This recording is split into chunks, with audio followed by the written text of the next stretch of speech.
झालेला आहे। एखादी बातमी राजकारणाची आली तर लोक सहजपणे बदलून जातात, अशी आजची परिस्थिती आहे।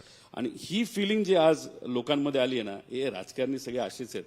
याच्यामुळे एक फार मोठं नुकसान आपल्या राज्याचं होऊ शकतं।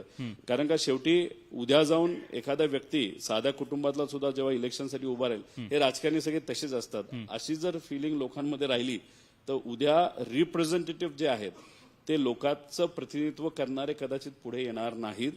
आणि मग त्याच्यात लोक म्हणतील की ठीक आहे, जे काही इलेक्शनच्या काळामध्ये वाटलं जातं दिलं जातं ते घ्या आणि गप बसा। हे जे काय थंड बसा ही जी प्रवृत्ती आहे ना, ती आली तर फार धोकेदायक आहे असं मला वाटतं।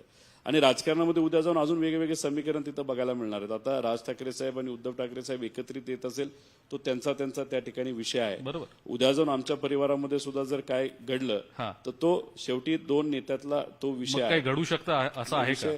मी तर साधा आमदार आहे, मी पदाधिकारी सुद्धा नाही। शेवटी निर्णय पवार साहेब आमच्या पक्षाकडनं आणि अजितदादा हे त्या पक्षाकडनं निर्णय तिथे घेणार आहेत। ते जेव्हा घेतील आणि सुप्रियाताई जेव्हा त्या ठिकाणी पुढाकार घेतील त्यानंतरच त्या गोष्टी आपल्याला बघायला मिळतील। पण काय नक्की घडू शकतं एक थोडी झलक सांगा, प्रेक्षक लाईव्ह बघतायत कार्यक्रम। नाही, गेल्या 5 वर्षामध्ये इतक्या गोष्टी घडल्यात, उद्या जाऊन कुठेही काही घडू शकतं राजकारणामध्ये, असं आपल्याला म्हणावं लागेल। आता काही गोष्टी लोक स्वागत करतील आणि काही गोष्टीचं लोक स्वागत करणार नाही। पण आता झालं असं आहे की जे वरच्या पातळीवर झालं, म्हणजे जसं की महाराष्ट्र लेवलला 2 पक्ष फुटले, आता दुर्दैव असं आहे की नगरपालिका, नगरपंचायत, त्याच्याबरोबर जिल्हा परिषद आणि साधी पंचायत समिती सुद्धा, तिथं सुद्धा आता फोडाफोडी सुरू झालेली आहे।